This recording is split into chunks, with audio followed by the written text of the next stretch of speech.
Selamat siang semua sobat Kak Moni. Oke, tadi sempat kita ada masalah teknis ya. Semoga ini sudah nggak ada masalah teknis lagi.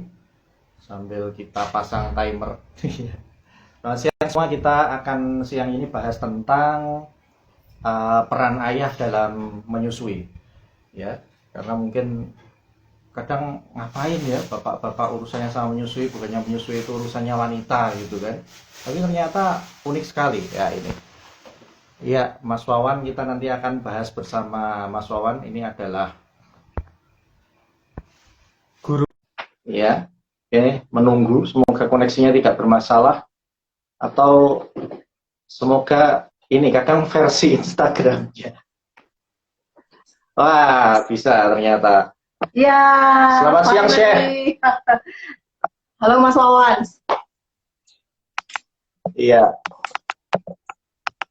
kita nggak pakai headset semuanya, kayaknya ada feedback nggak ya nanti? Enggak ada, Nggak ada Bagus, ya? bagus Oke. suaranya. Iya. Oke. Ya, sedikit perkenalan, beliau ini adalah dulu ya. Kalau sekarang masih aktif di isolasi, Mas. Udah nggak aktif. Sekarang kami kenalnya dulu di Selasi, tapi itu udah bertahun-tahun yang lalu juga. Jadi kami angkatan-angkatan kita tua ya ternyata, Mas. Bukan Iya. tua, sudah lama. Oh iya, bukan ternyata. tua. Oh, bukan tua ya, memang ya angkatan senior gitu aja lah. Iya, jadi dan beliau ini juga menulis buku, salah satunya adalah ASI A to Z. Bacanya betul gitu ya, Mas? A to Z, ASI dan menyusui. Oh, A to Z. Bacanya bukan alif hatta iya gitu enggak ya? Karena beliau ini Ya, lulusan semacam itu.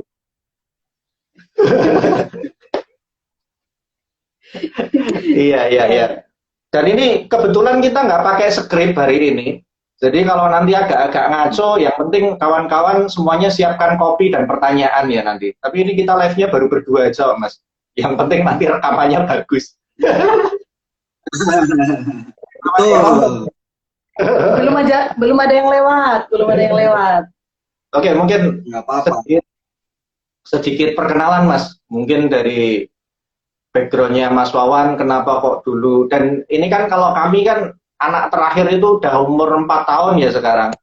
Tapi kalau Mas Wawan baru seger-segernya ini, masih ngurusin baby Amila. Jadi kita nanti akan banyak minta sharingnya Mas Wawan. Sambil saya tak nyari headset sebentar, soalnya kalau suaranya kasih nanti feedback pasti. Oke. Iya, oke, monggo. Mas Wawan silahkan memperkenalkan diri. Saya Wawan. Biasanya sih dikenalnya Wasugi. Ya, Mas Wasuki ya. Berkecimpung di ASI sudah dari 2006, alhamdulillah. Ya, belajar sama banyak orang. Alhamdulillah 2019 dikasih kesempatan untuk belajar langsung sama Allah, sama Amila, dan sekarang Amila usia 9 masuk 10 lah, 10. 10 bulan. Alhamdulillah. Oke. Begitu. Saya tinggal di Jogja. Oh, oke, iya. Saya orang Sleman. Oh, orang Sleman. Di Sleman ya, mepet sama Jogja gitu ya. Iya, Iya, oke. Sleman. Mas Wawan ini, jadi dulu kami pertama kali bertemu waktu saya dulu pelatihan di Selasi ya. Kami berdua, kebetulan satu angkatan pelatihan konselornya. Jadi kalau Mas Wawan sejak tahun 2006, kami baru menyusul tahun 2009 ya. Iya. 2009. Ya. 2009. Ya. Baru lulus ya waktu itu ya? Iya, jadi kita kan masih sering rame-rame ke Tebet itu loh, Mas. Ya. Dan waktu pelatihan kami membawa anak kami yang umurnya setahun lebih sedikit. Yang sekarang udah SMP. Oh gitu. Iya. Wah. Yang sekarang udah SMP, berarti udah 13 tahun ya? Iya kan memang sekitar itulah. 13 tahun yang lalu ya. Iya, Iya, iya, benar. iya. Kalau Mas Wawan sendiri aktivitas di Ayah Asi masih ya Mas ya? Komunitas Ayah Asi. Kalau komunitas saya ASI, insya Allah masih. Selama memang masih ada kegiatan, kita kegiatan. Kemarin juga baru ada kegiatan Ayah ASI di Semarang bersama BKKBN. Cuman saya nggak bisa ikut, bisa ninggalin Anila si kecil. Jadi yang berangkat Pak Rahmat. Pak Rahmat itu komandannya Ayah ASI. Kalau saya anggota biasa aja yang tukang disuruh kalau ada. Konselor menyusuinya dong, konselor. Tapi selain di akunnya yang ini, Mas Wawan masih punya juga akun yang khusus untuk menyusui ya di IG-nya. Oh iya, saya bikin tips menyusui. Tips menyusui. Tips Iya, menyusui iya. bersama teman-teman. Ada Dokter Fitra, Dokter Gita, ada Mbak Fajar untuk perawat, spesialis anak ya.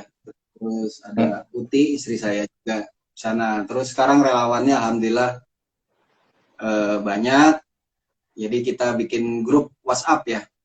Support grup WhatsApp. Jadi dari mulai hamil sampai 1 tahun. Jadi dibimbing sampai 1 tahun dan itu beda-beda grup.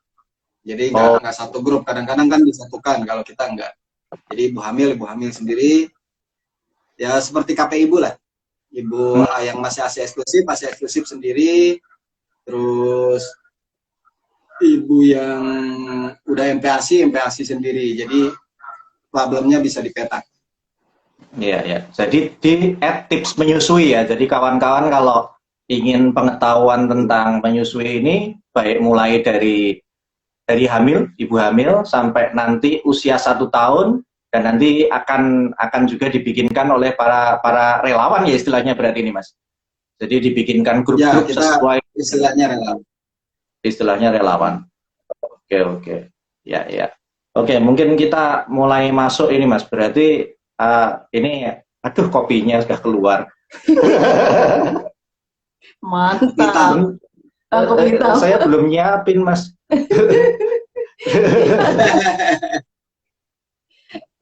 Iya, Mas Tuhan. Kita siang ini mau ngobrol-ngobrol tentang apa sih peran suami atau peran ayah dalam menyusui itu. Biasanya kalau kita ngobrol masalah menyusui itu kan seolah-olah itu urusannya wanita, urusannya ibu gitu ya. Padahal kan ada peran besar dari dukungan suami atau ayah. Nah ini gimana Mas dari perspektifnya ayah ASI ini? Jadi ya sebenarnya tujuan besar dari Ayah ASI itu kan dari organisasi kita kan Ayah ASI itu organisasi tanpa bentuk sebenarnya. Jadi kita tidak ada ketua, tidak ada bendahara, tidak ada apa-apa. Makanya Ayah ASI itu semacam gerakan sosial aja. Social movement gitu. Jadi harapannya dari Ayah ASI itu muncul kesadaran-kesadaran baru bahwa ayah itu bisa berperan. Ya kalau saya pribadi biasanya bisa nge-share informasi tentang apa yang saya lakukan. Sebenarnya ya kalau memang dianggap itu show up ya nggak apa-apa juga. Tapi kalau dianggap itu promosi, alhamdulillah. Jadi saya pribadi tidak terlalu bermasalah apa yang mau mereka, orang lain. Apa yang orang lain. Tapi yang pasti, ya itu kan bebas ya. Iya betul. Jadi memang karena saya tidak punya cukup ilmu tentang medis dan lain sebagainya, jadi saya cukup informasinya adalah apa yang biasa saya lakukan. Karena kan kadang-kadang yang dilakukan oleh Ayah ASI itu bukan, jadi kan gini, problemnya teman-teman itu, terutama ibu, menganggap bahwa ketika melihat Ayah ASI sebagai ayah ideal dalam tanda kutip. Akhirnya setelah mengetahui ada gerakan Ayah ASI, tiba-tiba dia minta ayah-ayahnya untuk apa ya istilahnya, untuk jadi Ayah ASI gitu. tiba-tiba itu lihat loh ayah ASI kayak gitu loh gitu. Ayah ASI Malah jadi profit. iya. Nah, jadi ayah ASI bukan role model gitu. Ayah ASI adalah gerakan kesadaran untuk menjadikan keluarga itu sebagai tanggung jawab bersama, berbagi peran lah bahasa keren. Untuk tanggung jawab bersama. Jadi menyusui hanya entry point aja.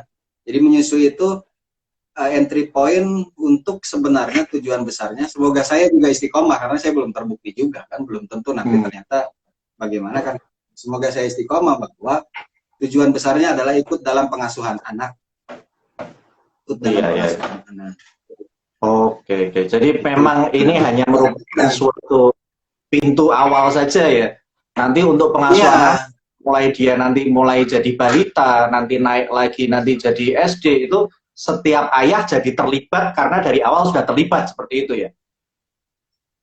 Betul, jadi harapannya kan begitu. Jadi terlibat dalam segala bidangnya, tidak hanya menyusui, tetapi juga pemberian makan, terus pendidikan, karakter, kalau kita ya pendidikan agama misalkan dan sebagainya. Jadi terlibat secara terus-menerus dalam membimbing keluarganya. Harapan besarnya seperti itu. Artinya respon atau apa yang bisa dilakukan oleh ayah juga tergantung dengan perspektif masing-masing atau tergantung dengan kebutuhan masing-masing. Misalkan dalam konteks menyusui, ada ibu-ibu yang penting jangan dilarang aja. Kan itu ayah sudah support artinya. Sing penting ojo dilarang, aku harap nyusoni gitu. Jadi yang penting jangan dilarang aja sudah cukup. Jadi ayah itu ya nggak ngapa-ngapain, yang penting dia mendukung dalam tanda kutip, nggak melarang. Jadi dia nggak nyaranin susu formula, nggak nyaranin. Itu sudah disebut ayah ASI. Ada ibu-ibu yang memang butuh support lebih banyak, terutama ibu-ibu urban.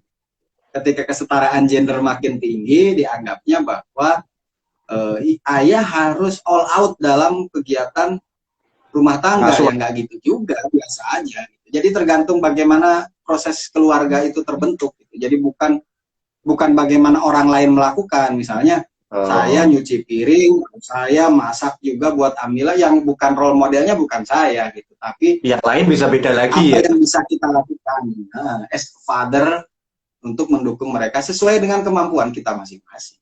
Oke, jadi prinsipnya saling mengisi dengan istri dalam pengasuhan anak.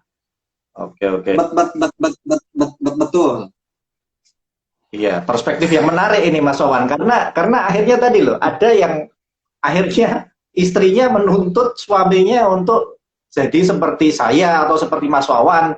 Seperti itu kan, ya itu tadi ya, tidak selalu dalam perspektif seperti itu, tergantung apa yang dibutuhkan oleh si istri dan si anak untuk kita isi di dalamnya, seperti itu ya. Iya.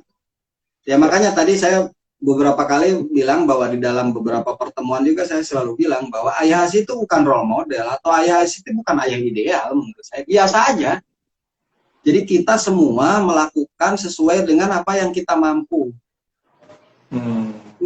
Melakukan sesuai dengan apa yang kita mampu. Bukan menyontohkan orang lain, mencontohkan atau menyontoh orang lain untuk dijadikan model. Mas Wawan itu sudah diprotes. Value-nya itu ada di berbagi perannya gitu, bukan apa yang dilakukan. Betul. Cuman itu sudah diprotes sama istrinya itu. Ada pesan cinta dari Ambu. Iya. Ambu lagi ngomong Amila karena Amila lagi tidur siang. Siap. Nanti ditunggu gabung ya. Jadi kita nanti dalam satu layar.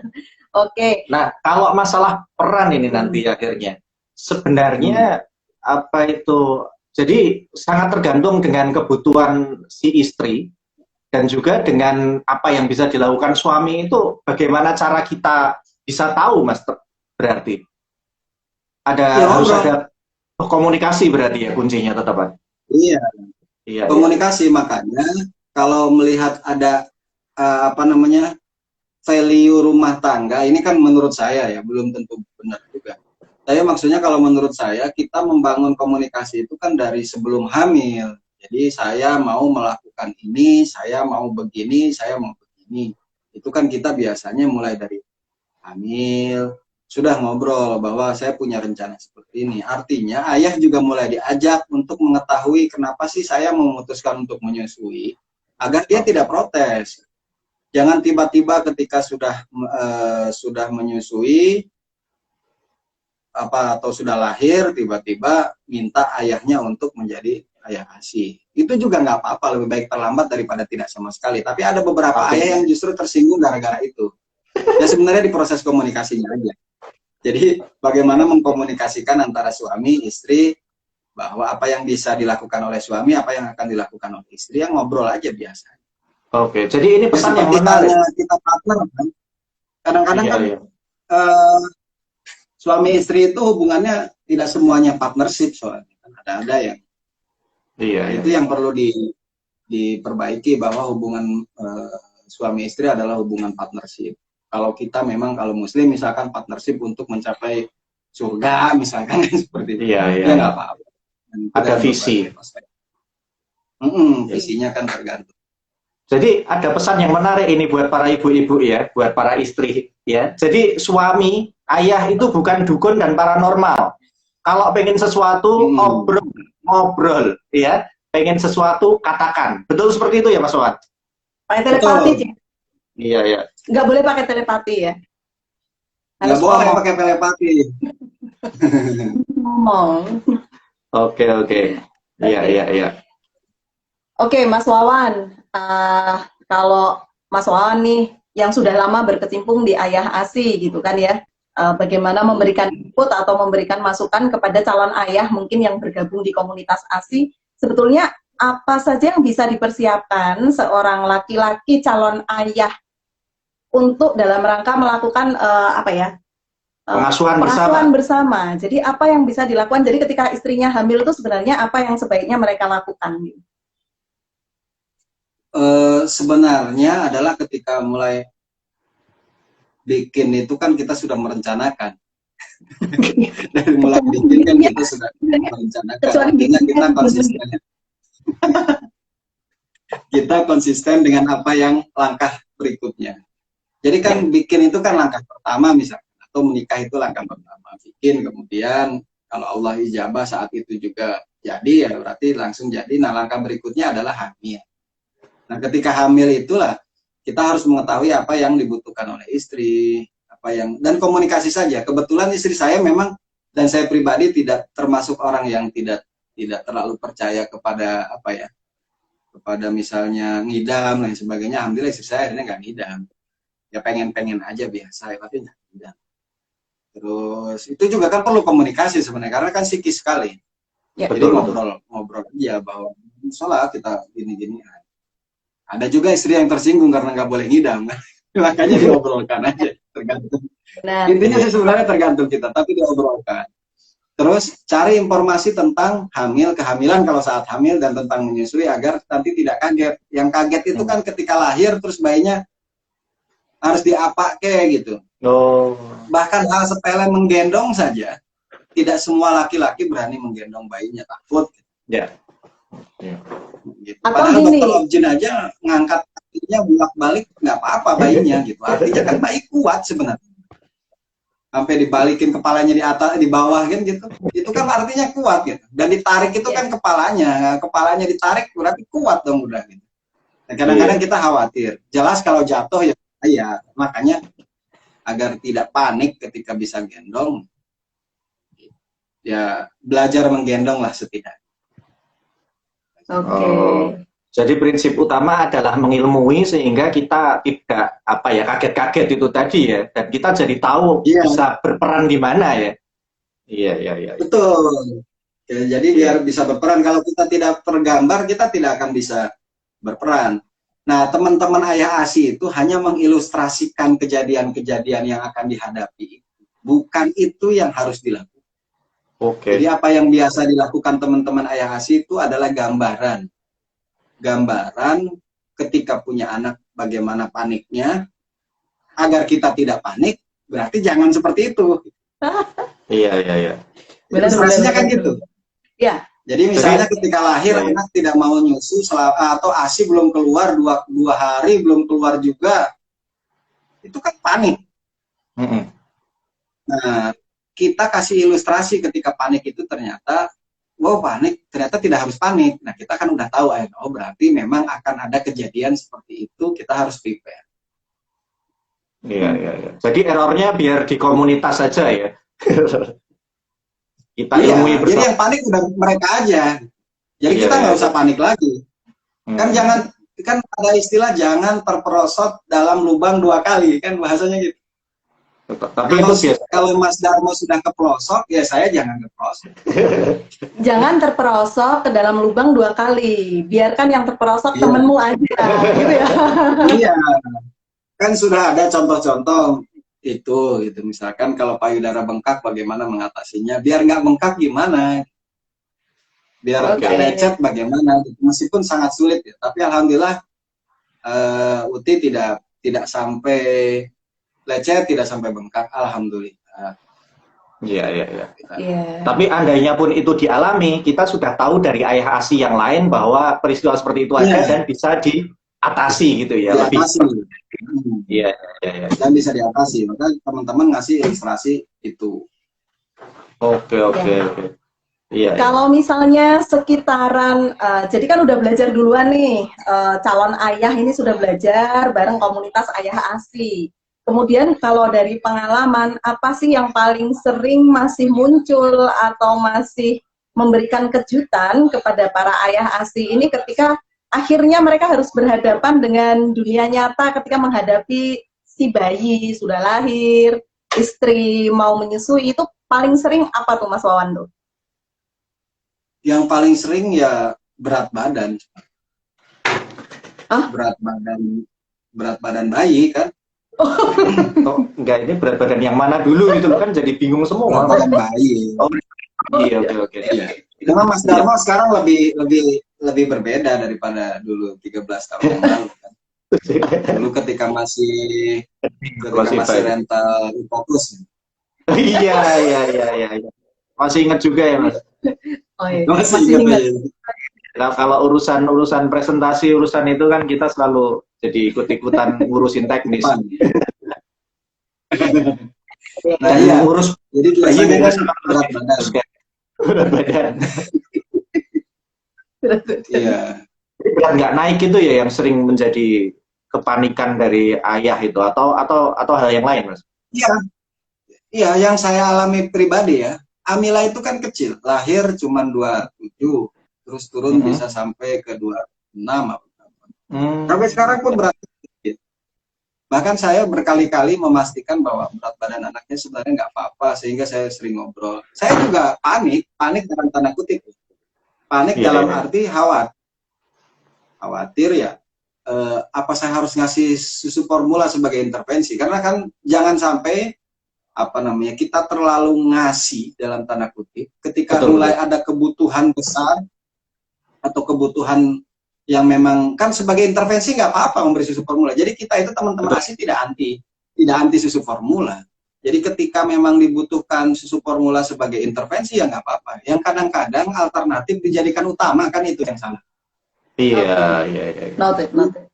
Susu formula sebagai obat, misalkan kita sakit kepala, baru kita minum obat gitu. Jangan sampai kita nggak ngapa-ngapain minum obat bendino kan gitu. Iya. Kan lucu juga gitu. Ngapain minum obat takut sakit kepala? Ya takut sakit kepala, nggak sakit kepala kok gitu. Sama dengan itulah logika. Logika sederhananya. Artinya susu formula itu kalau memang untuk intervensi nggak apa-apa. Makanya saya tanyakan ke teman-teman dokter gitu ya. Apakah saya sudah ini, coba perbaiki dulu ininya, coba perbaiki pola ininya, oke mulai lagi. Itu kan bikin tidak pede. Makanya menurut saya setelah lahir, itu yang paling penting dari semuanya adalah berkoloni. Itu, berkoloni, jangan sendirian. Harimau hanya akan menangkap kambing yang terpisah dari barisannya. Oke. Jadi kayak pengajian, Mas. Jadi harus berkoloni, agar ada teman curhat. Saya curhat terus, hampir tiap hari dulu awal-awal curhat terus sama, meskipun memang tidak ke semuanya, tapi saya punya teman curhat diskusi juga. Iya. Diskusi gitu, misalnya sama ada dokter Dian, sama ada dokter Alifah, ada siapa gitu, saya ngobrol.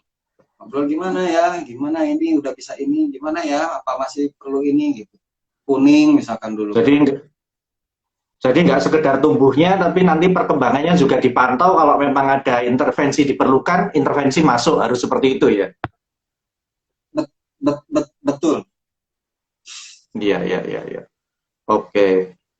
Kadang-kadang kan kita apa ya, seakan-akan memang sama sekali tidak boleh, bukan di situ, tapi yang jelas lebih ke bagaimana tumbuh kembang anak itu sesuai dengan usianya. Makanya yang sering bikin panik, yang sering bikin panik akhirnya di berat badan.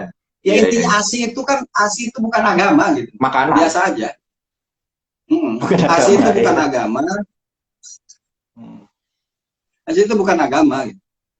Tapi cara yang terbaik, bukan terbaik sebenarnya, satu-satunya. Karena kalau terbaik kan berarti kita bandingkan dengan yang lain. ASI itu memang satu-satunya makan. Satu-satunya andai makanan manusia dan lain hal yang membuat mungkin itu selain itunya diperbaiki, ya jangan dibiarkan bayi dikorbankan dulu. Itu aja sih. Iya. Oke. Tapi ya tetap harus konsultasi. Makanya saya bilang jangan sendirian. Agar kita tidak memutuskan karena kayak gitu, tapi karena pertimbangan logis dan ilmiah. Ya. Iya. Oke. Beberapa waktu yang lalu saya nyimak juga tuh Mas Wawan kan posting juga tuh tentang bagaimana memberikan ASI perah ya. ASI perah. ASI perah itu kan tantangan banget tuh. Jadi saya dulu ingat banget ketika saya ninggal anak itu mesti dia nih mesti udah siap-siap paling enggak 1 minggu untuk menghadapi si anak itu rewel gitu ya. Jadi mesti karena ditinggal sama ibu, tadinya dia mesti nyusu langsung, kemudian setelah itu akhirnya ditawarkan pakai cangkir ya dulu kasih cangkir atau sendok. Ya? Cangkir atau sendok gitu kan, mesti ada fase rewelnya tuh. Nah, Mas Basuki pengalaman pribadinya gimana itu Mas? Ya stres juga. Jadi gini sih, stres bukan karena kita kadang anak itu karena bayi langsung kan pasti nangis kan, pasti nangis. Iya. Jadi bagaimana misalnya saya berpikir jadi gini, koreksi buat saya juga, saya tidak menyiapkan Amila untuk mulai belajar minum dengan cangkir itu dari sebelum Ambu mulai masuk kerja. Jadi mendadak ya. Jadi harus mulai membiasakan, terutama kita agar misalkan steady pegang cangkir, biar tidak steady pegang cangkir, biar tidak menumpahkan gitu. Tidak menumpahkan itu penting ya. Jadi saya dulu ketika Ambu mulai masuk kerja, wah udah itu sendirian, nggak ada siapa-siapa, stres, pandemi. Harap jaluk tolong sopo gitu kan, nggak mungkin bisa. Teman-teman di Webane memang ada beberapa orang, tetapi kan tidak mungkin cah-cah cilik lulusan SMK tak suruh megang bayi, malah dibuang bayinya nanti. Misalkan kayak gitu. Jadi benar-benar sendirian, bingung, nggak tahu apa-apa. Bukan nggak tahu apa-apa ya. Tahu apa-apa tapi tidak tahu harus melakukan apa ketika memang sepanik itu. Dia lapar tapi ngasih ASI belum steady. Makanya itu. Dan itu harus benar-benar sangat sabar. Kalau pengalaman saya 2-3 bulan saja, habis itu sudah. Oh, jadi ada fase untuk membiasakan diri itu sekitar 2-3 bulan itu ya? 2-3 bulan menurut saya yang paling berat ya. Yang paling berat. Setelah itu, saya pribadi sudah menyiapkan botol. Meskipun pada akhirnya beberapa kali dia tidak mau. Ya, Oke, menarik ya. Jadi dia yang nggak mau ngedot gitu. Sampai sekarang nggak mau dikasih dot. Jadi anak saya itu tidak pernah ngedot, tidak pernah ngempeng. Nggak tahu ngempeng. Jadi dari kecil memang misalkan nangis kan orang di empengin ya gitu ya. Teman-teman di ngempengin. Kalau Amila itu ya nangis, saya peluk di dada ya tidur juga. Berarti memang Alhamdulillah. relatif apa kalau orang Jawa bilang bau tangan berarti Mas. Ya Senang bukan digendong hanya ya. bau tangan dia, bau tangan, bau ketek, bau keringat saya. Betul, betul. Wah, Betul, cocok, betul, cocok. betul. Iya, Iya, iya. iya. Oke. Tapi Ah, tapi ada yang menarik. Jadi dulu mungkin Kak Moni bisa jelasin itu yang tentang penjelasan anak yang bau tangan, ada yang nggak bau tangan. Karena dulu kami sempat bimbang juga. Ini iya mesti sih. gimana sih ngadepin anak? Gitu. Bersyukurnya kami membaca sebuah buku yang menjelaskan tentang yang anak bau tangan itu nggak apa-apa. Itu gimana penjelasannya Kak Moni? Ya, prinsipnya setiap anak beda-beda sih kebutuhannya. Ada yang dia tenang dengan digendong, ada yang dia tenang misal dengan dinyanyikan, ada yang dia tenang misalnya dengan cuma ditepuk-tepuk. Nah, itu harus kita cari apa yang bisa menenangkan. Sehingga memang ketika mungkin ada proses kita memberi makan tadi, memberi makan, kadang dia nangisnya juga bukan karena lapar kok. Mungkin cuma pengen bubuk, mungkin dan yang lain atau mungkin digigit serangga. Yaitu kita harus kreatif-kreatif dalam mencari apa yang menyebabkan dia menangis di situ sih. Dan Dan itu biar membahagiakan ya Kak iya. Moni ya. Dan nangis pun kalau sama bapaknya ya enggak apa-apa gitu loh, itu bapaknya. Jangan lalu mau biar nggak nangis digendong sama tetangga yang ibu-ibu, enggak juga, enggak seperti itu. Biar bapaknya juga akhirnya bisa memahami anaknya seperti itu, yang dibutuhkan anaknya, yang dibutuhkan istrinya. Kira-kira gitu ya Mas Wawan. Ya, ya kalau saya sendiri karena misalkan kalau ada ambunya saya kasih kesempatan ambunya untuk gendong. Apa artinya kalau dia misalkan saya nggak ada nih, dia tidur sama ambunya bisa. Dia tidur sama ambunya, dia digendong sama ambunya bisa. Kalaupun nangis ditenangin sama ambu ya bisa. Tapi kalau ada saya dia pasti minta sama saya gitu. Jadi kalau sayanya dibiarin aja ya saya biarin aja. Atau kalau dia lagi happy, saya lewat-lewat biasa aja. Jadi kita memang benar-benar punya waktu yang tidak terlalu berbeda ya untuk mengasuh Amila. Akhirnya misalkan dia malam saya baru bisa agak kerja dengan tenang gitu karena ada ambu. Terus malam lagi dia tidur, bangun biasanya jam 12 atau jam 1 malam, ya saya gendong lagi. Pagi kita tidur bareng. Oke, iya. Siap. Jadi ya frekuensi saya dengan ambu cukup Seimbang, cukup sama ya. cukup balance. Cukup Iya. ya nggak seimbang banget tapi cukup sama frekuensinya untuk kebersamaannya itu. Iya. Jadi bayi tidak pilih-pilih gitu, tidak pilih-pilih sama saja. Betul. Apalagi memang itu sih sebenarnya bayi yang penting dia dapat apa yang dia inginkan pada dasarnya. Kayak ketika kami sudah ada anak kedua, itu juga pengalaman yang berharga ya. Jadi anak yang kecil itu mendingan malah ikut ayahnya ketika dia entah, tapi yang gede karena dia sudah hafal ibunya, ya kalau dia mau nenek harus dikasih ke ibunya seperti itu. Itu salah satu contoh. Iya ya. Jadi kalau masa-masa sampai 1 tahun itu sebenarnya malah apa ya, si anak itu mengikuti pola kita sebenarnya bisa ya Mas disiasati bersama gitu. Iya. Oke. Ya menarik ini Mas. Oke. Yeah. Jadi kebanyakan dari klien saya itu kan ketika mau melatih minum ASI perah ya sebelum ibunya kembali bekerja. Nah itu kan yang paling berat buat mereka itu ngadepin rewelnya itu yang menurut mereka paling berat gitu. Kemudian ada beberapa tips itu masih berlaku ya Mas yang tipsnya. Jadi kalau misalnya ngelatih itu harusnya bukan ibunya yang ngasih gitu ya.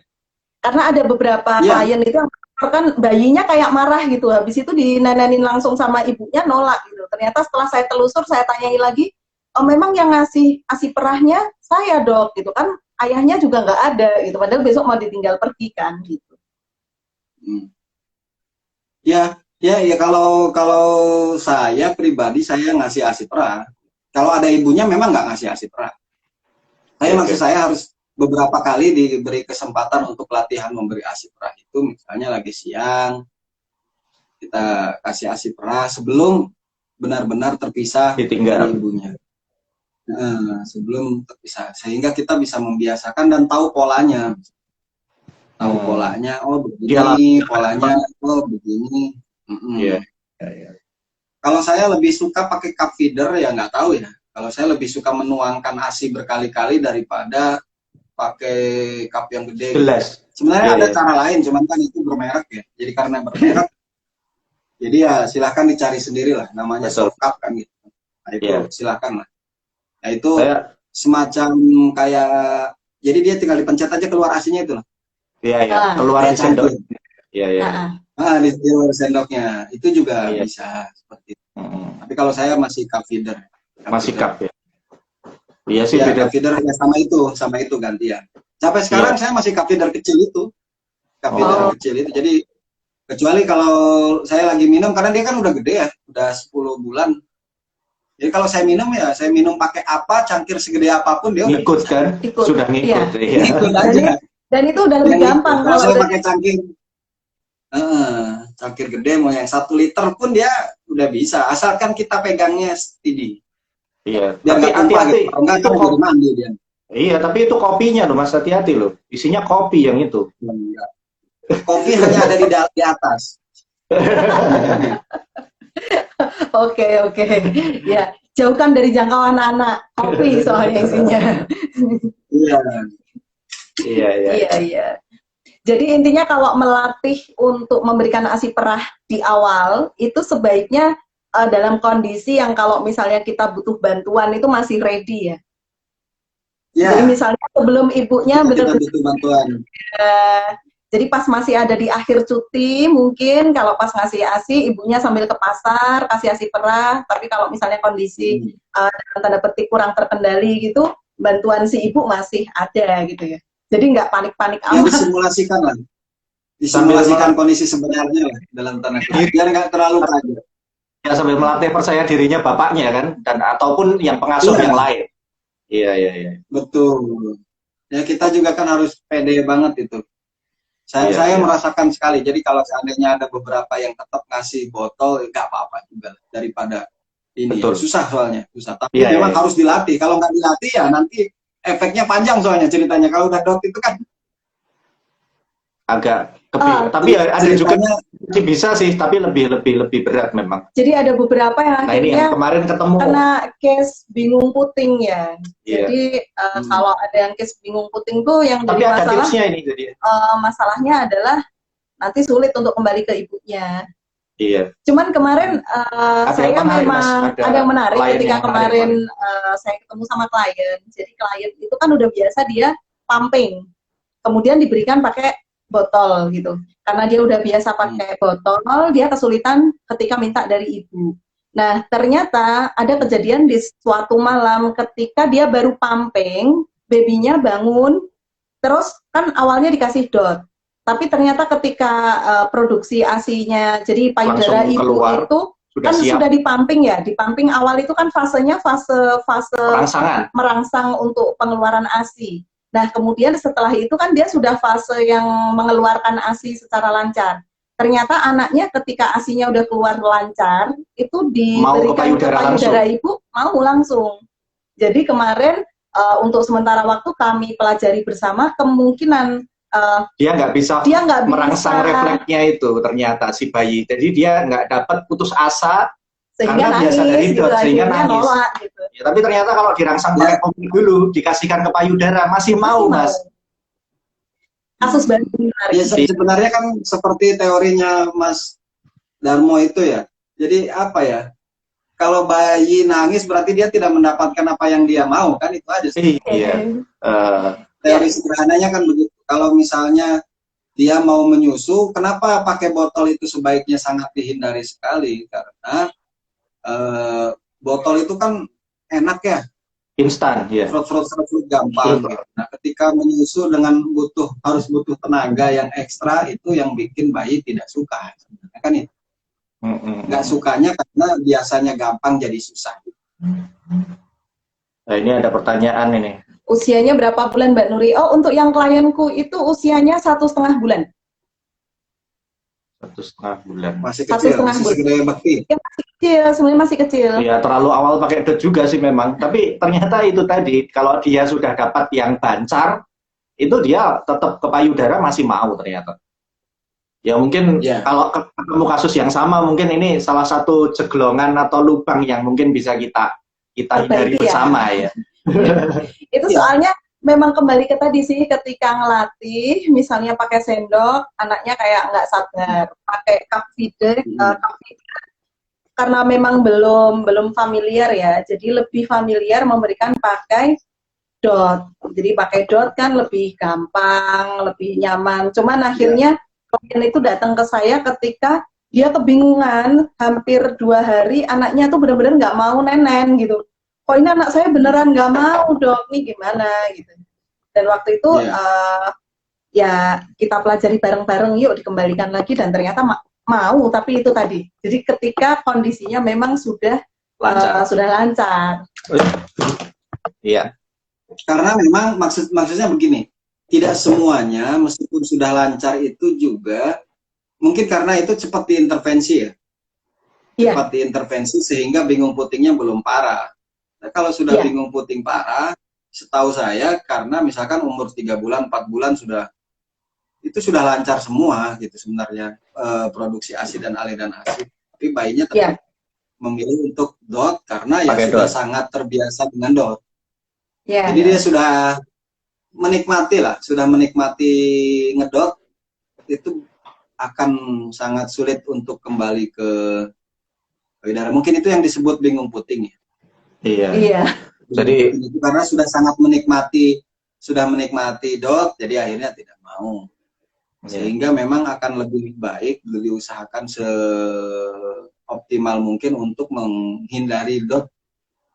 Untuk menghindari dot itu kan karena itu. Sebenarnya meskipun banyak lagi ya katanya ada lagi kurang-kurangnya, lebih mudah kotor dan sebagainya. Ya itu itu faktor lain lah. Nah, itu faktor lain.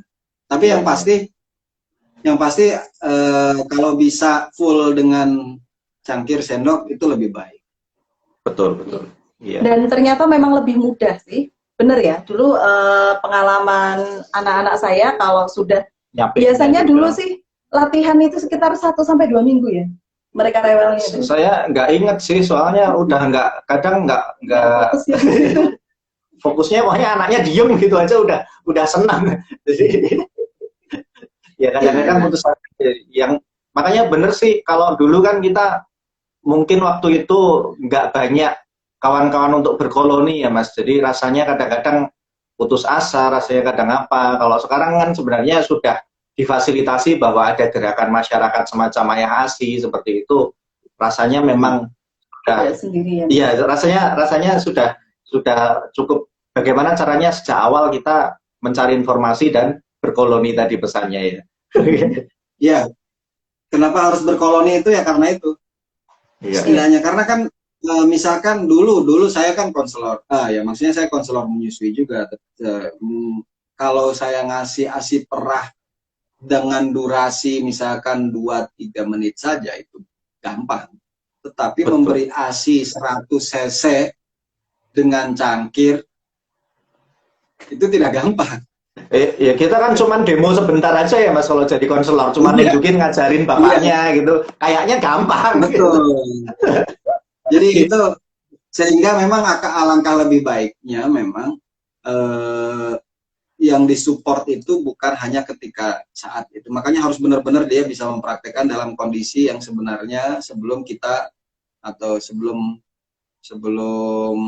ibu bekerja gitu. Atau sebelum ayahnya benar-benar bisa megang itu gitu. Sampai bisa megang dan pede gitu. Karena bukan kegiatan yang bukan kegiatan yang saya pribadi bingung itu hanya ketika memberikan ASI perah itu. Misalkan dari jam 7 ya.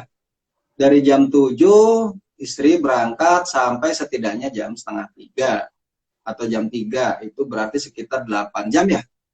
8 jam kalau dibagi 3 atau bagi 2 itu kan sekitar 3 kalian ya ngasihnya. Sekitar 3 kali. Nah, 3 kali itu ngasih 100 cc saja bisa sampai 1 jam gitu. Iya. Ngasih 100 cc aja itu bisa sampai 1 jam. Jadi buat ayah lagi. Ya, buat ayah yang lain ini bukan masalah target ya, bukan masalah target waktu harus habis berapa menit dan sebagainya. Lakukan senyaman Anda dan bayi Anda. Iya, senyaman bayinya itu kan. Karena kalau, nah problemnya kita kadang-kadang tidak punya cukup waktu dan tidak punya cukup kesabaran untuk bertahan si Santi. Bahkan sampai sekarang pun Amila kalau makan emang agak lama. Jadi makan saya biasanya sampai 1 jam juga kalau nyuapin itu. Setengah jam, 1 jam, guys. Nah, menikmati proses-proses seperti itu dengan sabar itu yang memang yang menjadi kunci. Kadang-kadang ketika dia tidak mau, marah juga saya. Ya, maksudnya saya marahin juga. Tapi kan lucu juga. Habis itu ya kita ketawa. Jadi maksud saya, ya kalau memang mau marah, marah aja. Tapi kan kita tahu sebenarnya itu nggak bermanfaat. Yang penting kan jangan dipukul anak. Iya, marah boleh juga, ngasih tahu boleh kan, ngasih tahu boleh. Interaksinya anak dengan orang tua kan seperti itu akhirnya juga nanti. Ya memang seperti itu. Kan Mas Wawan? Ada pertanyaan tuh, Kak Wawan. Iya. Mas Wawan. Apa tuh? Iya, sebelum memberikan ASI perah pakai cup feeder, di Amila pernah disonding atau afirmasi enggak, Mas? Sebaiknya kalaupun ada sounding atau afirmasi, kira-kira umur berapa? Afirmasi itu apa ya? Afirmasi itu misal Dedek nanti ditinggal bunda, nanti sama ayah, nanti dari kayak gitu. Ada proses kayak gitu enggak? Kayak menasehati lah, menasehati. Persiapan. Iya, iya.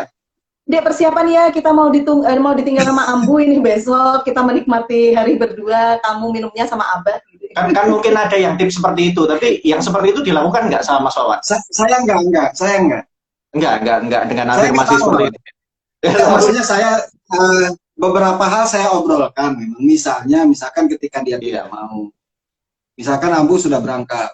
Saya cerita bahwa kamu itu kalau nggak mau mimi dari cangkir Abah, kamu nggak makan. Nggak makan.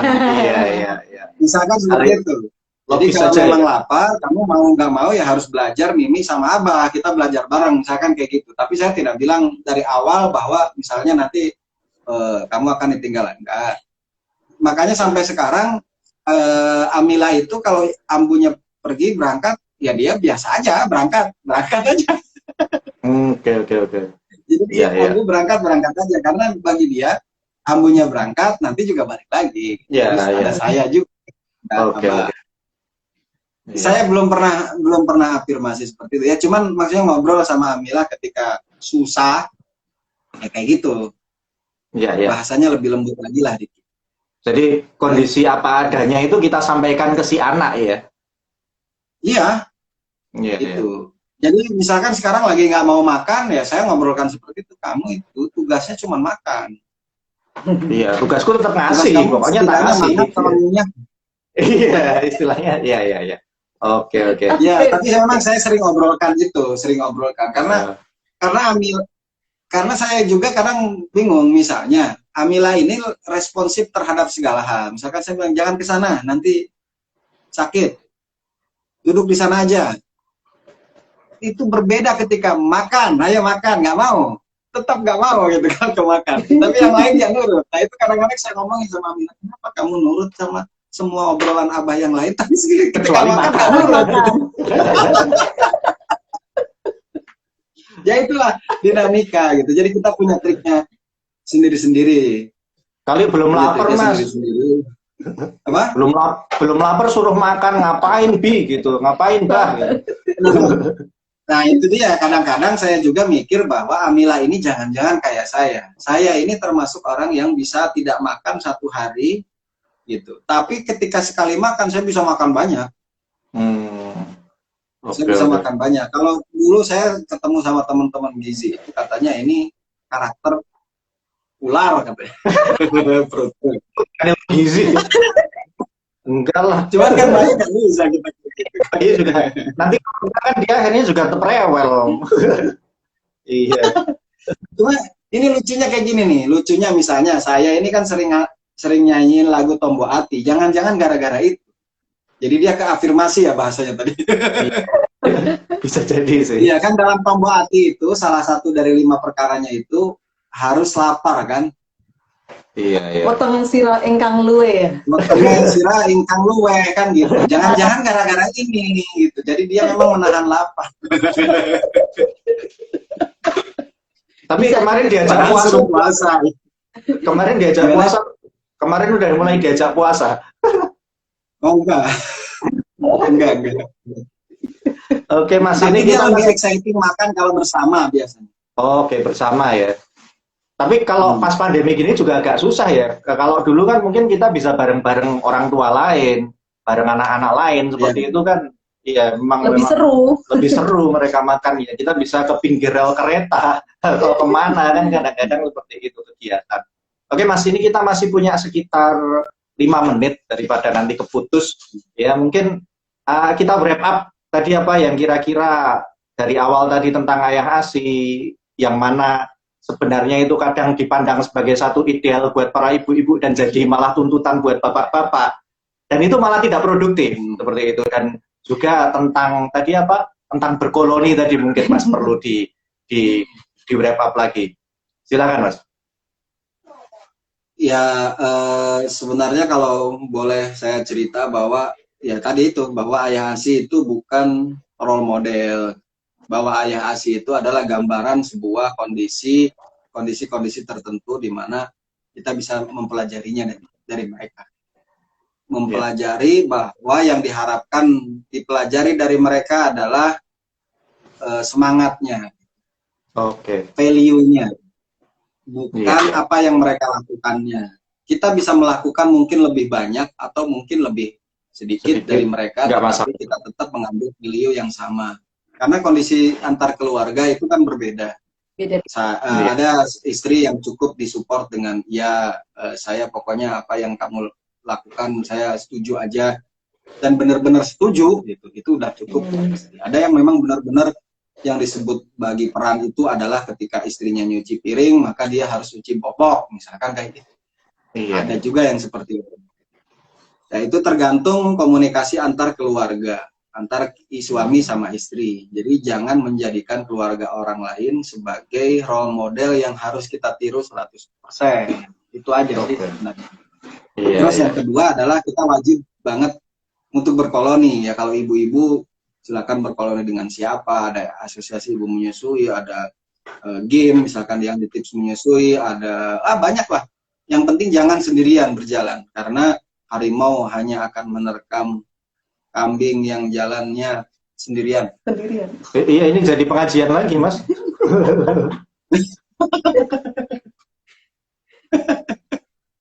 Nah, itu jangan sampai. Iya, berarti kita setelah ini anu aja ya. Saya tak ambil gitar kali kita nyanyi lagu Jangan Menyerah gitu Mas. Buat bapak-bapak. Agak bercanda. Dan jangan menyerah. Iya, tapi kalau Gunung Kidul kan ada Dokter Nuri sebenarnya kan nyantai. Jadi Gunung Kidul cukup tercover. Di puskesmas mana Bu Nuri? Saya di puskesmas Karangmojo 2. Karangjero? Karangmojo. Deket Goa Pindul. Kok Goa Pindulnya aja Mas? Iya. Apa? Goa Pindul. Oh iya. Iya. Siap. Oke. Iya, tapi bagaimanapun juga masalah ASI itu tetap masih selalu hangat dan selalu ada hal yang baru. Tetapi yang menarik adalah selalu memberikan rasa bahagia dan kepuasan tersendiri bagi kita selaku orang tua kalau kita bisa melaluinya gitu. Kayak tantangannya nggak ada akhir. Iya, jadi dan prinsip utamanya adalah apa? Nantinya semuanya akan berjalan bahwa entah ayah ASI, entah apa, itu hanyalah satu pintu di mana pengasuhan itu akan kita lakukan bersama partner kita. Ya, partner. Oke. Ya, jadi terima kasih sekali Mas Wawan atas waktunya dan kawan-kawan mungkin. Ya, mohon maaf ini kita kan karena nggak pakai skrip ya, kita pengen asik-asik aja. Jadi mungkin agak ngaco-ngaco atau gimana, mohon maaf buat para pemirsa juga. Mungkin kalau ada pertanyaan nanti ini IG live akan kami sampaikan juga ke Mas Wawan kalau nanti mau diupload ke IGTV-nya dan juga kita akan langsung save di IGTV kita. Silahkan kalau ada pertanyaan bisa nanti di komen di bawahnya. Ya, mungkin demikian. Sekali lagi terima kasih banyak dan ini terima kasih Mas Wawan. Mohon maaf lahir batin ini belum sempat sowan kepada senior. Belum ketemu ya kita ya. Salam juga buat Dokter Uti sama Dede Amila. Iya. Iya. Oke. Yang jelas kayaknya lain waktu kita mesti ngobrol lagi karena permasalahan ASI ini ternyata masih luas sekali dan selalu nggak habis. Ini banyak hal baru tadi Mas, banyak hal baru. Salah satunya yang paling penting adalah tadi bahwa kita tidak boleh membandingkan pencapaian kita dengan pencapaian orang lain. Nah, itu nasihat yang luar biasa. Oke, terima kasih Mas Sofwan. Terima kasih Mas Sofwan. Kawan-kawan semua, alhamdulillah ya. Assalamualaikum. Assalamualaikum. Ya. Waalaikumsalam warahmatullahi wabarakatuh.